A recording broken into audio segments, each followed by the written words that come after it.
और राखड़ी पूनम रा बेना बिरसर राखड़ी लावे जी। और मदन सिंह गिरधर सिंह बेना राखी लावे जी। और सुगना बैसा दुर्गा बैसा प्यारी राखी लावू जी। और खीब सिंह छगन सिंह आवू राखी बांधू जी।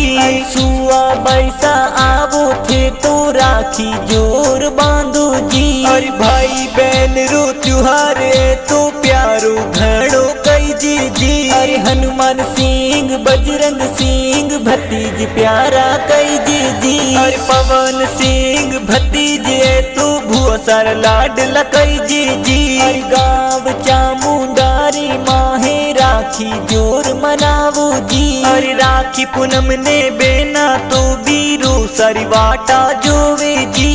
अर्जुन चामुंडा तो है तो प्यारा गाना गावे जी। और माँ चामुंडा रिकॉर्डिंग स्टूडियो में गाना धूम मचावे जी।